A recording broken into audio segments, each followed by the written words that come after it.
Crypto products and NFTs are unregulated and can be highly risky. There may be no regulatory recourse for any loss from such transactions.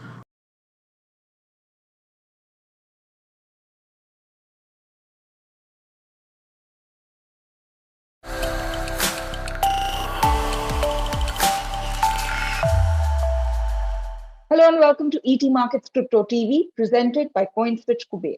Our attempt here to understand crypto and the landscape that it operates in. In 2021, India apparently recorded the second highest number of crypto users around the world after Vietnam. This is data as per Chainalysis, a blockchain trading firm that looked at trading activity of non-professional users and peer-to-peer exchange trade volume. In 2021, India attracted crypto funding and blockchain investments worth $638 million. Now, this is as per industry tracker Traction. But a more worrying trend is this. Indians visited crypto scam websites about 9.6 million times in 2021. This is a massive cause for concern as crypto fraud has been on the rise. So, in the light of all this data, can you insure your crypto? I'm Meloni Bhatt, and today I'm pleased to have with me Rachit Chawla, founder and CEO of Finway Financial Services Company that offers a spectrum of lending services. Rachit graduated in business and management from Aston University, Birmingham, UK. Rachit, thank you very much for your time today. Thank you for having me, Miloni. So, Rachit, you can insure your assets, you can insure your house, and then, as part of that, gold, you can insure your car. Can you insure crypto? So, Miloni, right now, insuring crypto, I think, is probably a lot of steps away. We are in a situation where countries globally are trying to decode what is crypto, how can they regulate cryptos. A lot of rumors because the social media is very active these days. They run and you see the price get up and down, 10% here and there in no time. So insurance doesn't seem possible right now. A lot of companies are putting their head around it because ultimately the work of insurance is to insure an asset class. Now, clearly, crypto has become an asset class. It's a digital asset class. But insurance company will earn money out of it when they're able to tell the consumers that we are securing your asset. In case tomorrow something goes wrong, we will pay you. And they charge premium, and that's how they earn. Right now, they are not able to provide a solution to a basic problem that when this asset goes away or goes down because there's cyber security issues, there's hacking issues, and you rightly said, in India itself, there has been 9.6 million times people have used wrong websites to, where they have lost their cryptos. There is no company right now which is able to say that I'm able to offer that solution. Why don't you insure your cryptos and give me a premium and I will insure it? Till now there is nothing called as crypto insurance. There are ways which have come up where you can make your crypto more secured. So earlier there used to be only digital wallet, but now there are options of cold storage also. There are big exchanges which are there, like Binance is there, which is probably world's largest exchange. There are new and new exchanges coming up. So probably it is becoming better, but I would also like to mention here that during this interview I would use analogy of stock markets with crypto just for the users so that they can easily understand. So similarly, when stock market had just launched, there were no insurance or maybe insurers for a couple of years. People first will understand this in detail, see how they can make a buck, and then provide insurance as a service. So similar with crypto, since it's a very new asset class, maximum a decade old, right? And right now people are not able to regulate it, people are not able to understand the science behind it. There is a lot of hacking going on, there's a lot of negativity, fluctuations, volatility. So that's why right now insurance is too far fetched. So to answer your question, no, you cannot insure it right now. Okay. So now, for instance, if you buy and sell crypto through an exchange and the exchange holds your crypto, does that provide any sort of insurance? against theft, for instance? I would assume that exchanges would be covered. So exchanges have become a lot asset rich right now. Like if you see Binance, it's valued at multiple of $1 billion. Why they are doing it? Because they're the pioneers in exchange of Bitcoin and all sorts of cryptocurrency. And certain people have given them that kind of valuation. They say that it is verified by the exchange. That means the exchange is acknowledging the fact that the crypto is lying with the exchange. But as I said, this is virtual currency. Nobody's actually holding it. It's not tangible in nature. So till the time they are saying it's verified, it's with them. People take it that okay, it's a big company and it's insured. But tomorrow, if something goes south, I do not see how they'll be able to protect the interest, because it is risky at end of the day, and the kind of returns these digital assets have given, it's highly rewarding. It's because the very nature is extremely risky. So it's a very tricky situation to be in. You are at the mercy of these exchanges. That is the crude way of putting it. Tomorrow, if something goes south with these exchanges, you cannot blame anybody. I know a lot of people who come to me saying, I went to pledge this crypto on a website which exactly looked like a big crypto exchange, and I pledged it, and then I saw it going away from my wallet. How do I get it back? He cannot get it back. The consumers have lost that crypto just because they could not see the URL correctly. So the imagine if, as an investor, there are so many brains who are hacking and trying to steal your digital assets at the same time when you're trying to protect it. So right now it is actually consumers versus the people who are trying to snatch those assets from you. So, what about the crypto wallet? How insured are you if you transact through a wallet? So crypto wallet is secured, as I said. If I talk about a cold storage, that's also secured. If I talk about a pen drive, that's also secured. Only till the point that you don't lose it. So let's talk about the wallet, right? The crypto wallet. Hmm. If you lose your 16-digit secret PIN, then it's not secured. Anybody can make your wallet very vulnerable. They can steal the cryptos. Since there is no regulations, you cannot do anything about it. You cannot go after it. We are talking about web version 3, Hmm. but we are not yet able to secure ourselves from the current web version, the current internet. There are a lot of news that Web goes 2.0. around Yeah. cybersecurity, and the governments are not equipped to go after the people who are trying to take something which is not there, and they're not able to take any steps against them. So it is a virtual world that we are talking about. Protecting it needs a lot of focus, ensuring that you don't lose it, you don't forget about it, because people also, since the password is very lengthy in nature, they Hmm. forget also. So when you forget it, you cannot get it back. So there are a lot of things that you need to do in order to protect it, and the consumers need to be aware about all the risk which these digital assets carry with them. They see the news that x amount of person has taken a gain of 1,000%, and because of fear of missing out, they jump into it. But they need to actually take into account all the risk associated with it, and be very careful when they are dealing with digital assets. So there's no way that you can insure your crypto wallet. What about NFTs, which are tipped to be the next big thing in the world of special collectibles?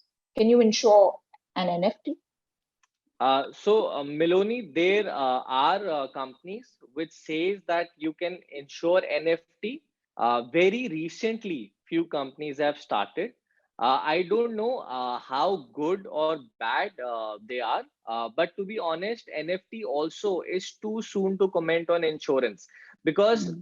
nothing wrong has happened till now in NFT space. What if we insure it and tomorrow it will be a learning curve for everybody dealing with NFTs, and the insurance company is not able to honor their commitments? What is the consumer going to do? Since There is no government. You have to understand from a perspective that there is nobody regulating all these things. It is actually virtually designed by consumers, and customer is also a consumer, and they are doing it between themselves without any regulatory framework. There is nothing regulatory. The government is not able to get their head around. There are so many issues with the previous web version 2.0 that they cannot move at the pace with which the technology is moving. And NFTs is a great example. I mean, people are buying it, people are selling it, all sorts of transactions are happening. But when you talk about ensuring it, I think it's again a big, big, big gray area. There are companies doing it, but I don't know what will be the learning curve, what will happen when it actually goes south. I do not think so that NFT values can be given back. It is all demand and supply. It is all buyer and seller, and the price discovery is happening every single second. So how can you ensure something Something. where the price is changing constantly? The underwriting risk of any insurance company is based on a particular price value, right? How can you ensure something where the price is so quick and the discovery is happening every second? So all these things are making it too difficult when we talk about insurance in this space. And even as I said, when I will be using analogy of the stock markets, when the stock market was launched, insurance came very later after that. When the government was there, the framework was there, only then insurance company played their role in it. So right now we are in a situation wherein decoding these assets is more important, protecting it is more important, and probably insurance players will come into the picture in times to come. Many cryptos are reliant on a few platforms. For instance, Ethereum, because it has smart contracts. Is this one of the limitations for insurance because the risk will all be concentrated on a single platform? Absolutely. As I said, all the cryptos have a unique technology embedded with them. Now, if you have to give a broad, insurance on that digital asset, then you'll have to really get into detail that how to derive the premium out of it, what kind of risk coverage can you give, how can you underwrite it, how can you calculate the premium on it. There are so many gray areas right now, and I would still be concentrating my assets on the big cryptocurrencies like the macro ones, mainly Mm. Bitcoin and Ethereum. But Miloni, the problem is there are so many digital currencies right now. People are not just talking about Ethereum or Bitcoin. If I have to insure something, the list of cryptocurrencies, it's gone beyond numbers, probably more Mm. than 7,000 as we speak. Now, in order to understand the technology behind every single crypto which is there, it is again a big task. So that's exactly why no insurance company is actually going and saying that, look, we will protect your digital assets and you buy the insurance from us, pay us the premium, and tomorrow if anything goes wrong, we will be able to cover it. So you don't hear it because you cannot possibly protect it. Rachit, uh, speaking to you and hearing what you're saying, you said that the business of insurance is to underwrite the risk, right? Greater the risk, bigger the chunk of business it should be for insurance. Now, there is a rise or a spike of digital assets. More and more people across the world are investing. What does the lack of insurance product for a largely unregulated emerging asset class tell us? Yes, it tells us that there are all of these problems. Prices are extremely volatile. We know all of that. But what does that tell us? The fact that insurance companies do not want to get into it for whatever reason, does it tell us that we should be aware, like we should stay away from digital assets? No, it tells you that the asset you are investing in is too risky. It might go to zero in times to come. It may or it Therefore, might stay not. away. Not stay away, but take, invest only that amount that you are okay and willing to let go of. I wouldn't say stay away because, see, having said everything, crypto has given amazing returns. It's been the greatest asset class since last 10 years. It was nothing, and today it's probably around $42,000. So the kind of return it has given, it's unparalleled to any other asset class. But what I recommend strongly is, rather than worrying about insurance, uh, be aware about the risk associated to it, because there are not one or two, there are many risks associated to it. You can lose this digital asset instantly by a wrong click on any of the web links. There are a lot of web links available on internet right now, which are only there posted by the hackers. It looks exactly the same than the normal websites, and only the purpose of them being there is to take away your digital assets. So you have to be very risk averse, you have to be very careful. I don't recommend going into micro cryptocurrencies. I think staying in Ethereum or Bitcoin is good enough, because they are sort of the micro cryptocurrencies. And also invest that you're willing to go zero. Also, do not, because if you go to exchanges, they have actually opened up future contracts now, like what we do in stock markets. Now it's very risky. What they are doing is that an asset class which moves 10% in a week, which is very normal, they are giving 10x leverage. So if you put in some amount in a week, it goes against you, then you are wiping out your entire capital. So I would strongly suggest to be very careful, not to do over trading. If you love the asset, and if there is any end use connected in terms of technology to you, if you are bullish, then invest to only that extent which will not worry you, which will not create any sort of stress for you, and you're okay to hold it till whenever you get a decent exit for yourself. Are we now at a stage where the consumer has to take the onus of protection for assets for themselves? How is it that we can embed consumer protection into virtual digital assets? So, Miloni, in India, it's a very normal thing that you need to take care of your assets. I mean, we have gold, we have a lot of jewelry. What we do is we put it safely in a locker. Similarly, in digital assets, in cryptos, we have to take the owners, because there are cold storage available. And if you store it there, your asset is safe. Then nobody can take it from you. So, but where people are going wrong is into trading. They want to buy it, they want to sell it, they want to pledge it. They are trying to do too many things at the same time with one single digital assets, that somehow they end up losing it by just clicking on the wrong link, or by providing their unique information, passwords, making it vulnerable for hackers, that they can attack it and take it away from them. So you don't have to do that mistake. Probably put it in a hard drive, or maybe put it in a cold storage, maybe have duplicate copies of it, and keep it very safely, because it's your hard earned money end of the day. Rachit, is it only in India that we don't have insurance products for crypto, or is it across the world? Is it different across the world? Meloni, there is actually no insurance product right now which I feel are working across the globe. The beauty of this product is it's digital and it's globally accepted. So it will not happen that India will be behind and global other countries would be forward. It's not like that. So if there is a insurance company, of course it's going to be virtual. Anybody can go and take the insurance from them, and India will be at pace with other countries. But right now I do not see any companies coming forward for doing it, because of all the reasons that we have discussed. The risk are too high right now. Hmm. There is no regulation, and there are no companies who are willing to actually take this kind of risk on themselves, because they don't know how to control it. So Yeah. that's why nobody is coming front to give insurance for these digital assets.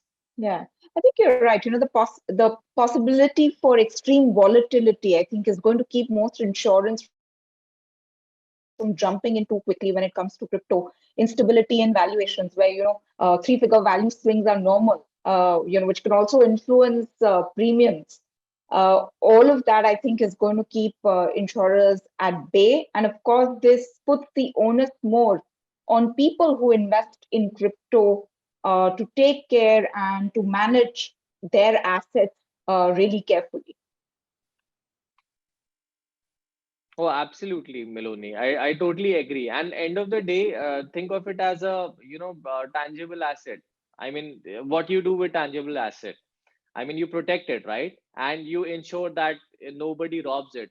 You ensure nobody snatches it from you. Similar with these intangible assets, make sure the password is kept at multiple places. You don't leak it.